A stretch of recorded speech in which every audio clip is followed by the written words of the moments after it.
What did you buy as an adult that you were denied as a kid? In the summer of 2007, the Transformers movie hit theaters, and for a kid like me, it was nothing short of a revelation. Giant robots, epic battles, and the unforgettable voice of Optimus Prime declaring, "Autobots, roll out." It was everything my young imagination could hope for. My friends and I couldn't stop talking about it.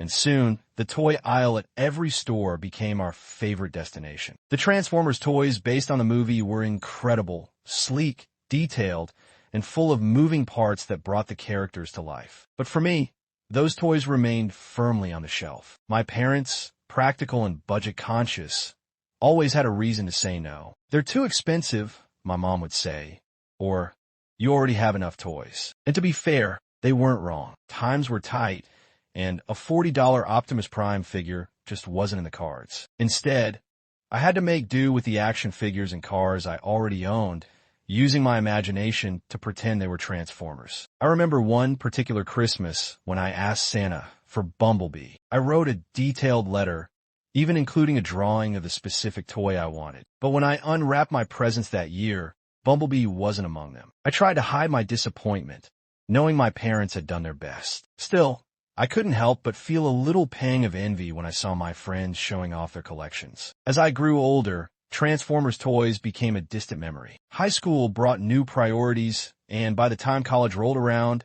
I was too busy studying and working part-time jobs to think about toys. But the love for Transformers never really left me. Whenever I caught a glimpse of a movie poster or a new trailer, it would spark a little flicker of nostalgia.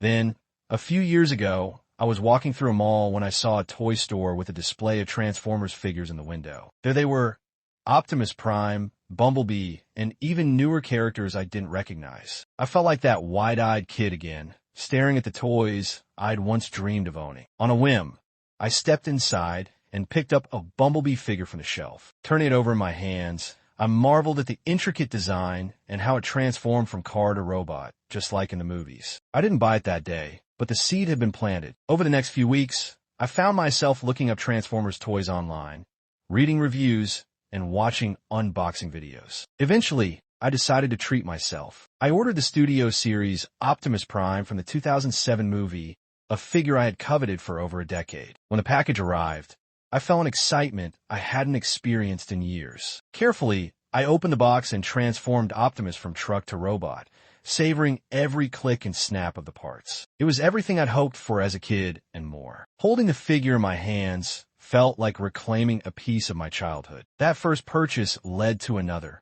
and before long, I had a small but growing collection. Each figure I bought, from Ironhide to Starscream, was a reminder of the joy I'd felt watching the movies and dreaming about these toys. My shelves became a display of not just toys, but memories, each one telling a story of childhood, dreams finally realized. Now, when friends visit, they're often drawn to the collection. "I remember these," they'll say, picking up a figure and turning it over with a smile. Sometimes they'll share their own stories about the toys they wanted as kids, but never got. It's a connection that brings us all back to a simpler time.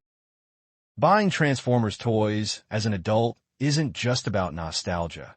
It's about giving myself the joy I once had to put aside. It's a reminder that it's okay to indulge in the things that make you happy, no matter your age. And every time I transform Optimus Prime or hear the click of a joint snapping into place, I'm reminded of the kid who never stopped dreaming.